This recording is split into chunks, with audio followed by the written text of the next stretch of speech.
Hi friends, ఈరోజు video వచ్చేసి hotel స్టైల్లో స్పాంజ్ దోశలు ఎలా చేయాలో చూద్దాం. వీటికి కావాల్సినవి 2 గ్లాసుల రేషన్ బియ్యం, ఒక అర గ్లాసు మినపగుళ్ళు, 1 స్పూన్ మెంతులు తీసుకొని శుభ్రంగా కడిగి నానబెట్టుకోవాలి. మిక్సీ పట్టుకునే 10 నిమిషాల ముందు ఏ గ్లాస్తో బియ్యం తీసుకున్నామో అదే గ్లాస్తో 1 గ్లాస్ అటుకులు తీసుకొని శుభ్రంగా కడిగి ఒక 10 నిమిషాల పాటు నానబెట్టుకోవాలి. ఒక మిక్సీ జార్ తీసుకొని అందులోకి నానబెట్టుకున్న బియ్యాన్ని వేసుకోవాలి. అందులోనే అటుకులను కూడా వేసుకొని కొద్దిగా వాటర్ వేసి మెత్తగా మిక్సీ పట్టుకోవాలి.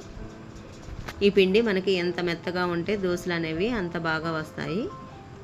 ఇలా మిక్సీ పట్టుకున్న పిండిను ఒక గిన్నెలోకి వేసుకొని నైట్ మొత్తం పులవనివ్వాలి.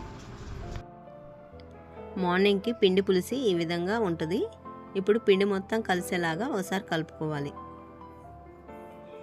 ఇలా కలుపుకున్న పిండిని మనకి ఎంతైతే అవసరం అవుతుందో అంత పిండిని తీసుకొని అందులోకి కొద్దిగా పంచదార, రుచికి సరిపడినంత సాల్ట్ తీసుకొని కలుపుకోవాలి.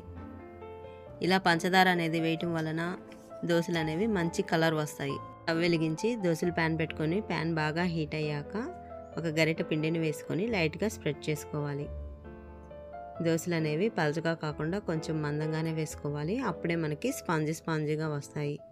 ఇప్పుడు పైన కొద్దిగా ఆయిల్ వేసుకొని రెండో వైపుకి తిప్పుకోవాలి.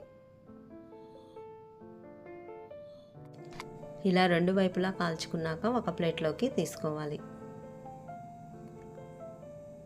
మనకి ఎన్ని అవసరమైతే అన్ని దోశలను ఇలాగే వేసుకొని పల్లి చట్నీతో కానీ టమాటో చట్నీతో కానీ తింటే టేస్ట్ అనేది చాలా బాగుంటుంది. ఇవి పిల్లలు కానీ పెద్దవాళ్ళు కానీ చాలా ఇష్టంగా తింటారు. తప్పకుండా ట్రై చేయండి. ట్రై చేశాక ఎలా వచ్చిందో నాకు కామెంట్ చేయండి.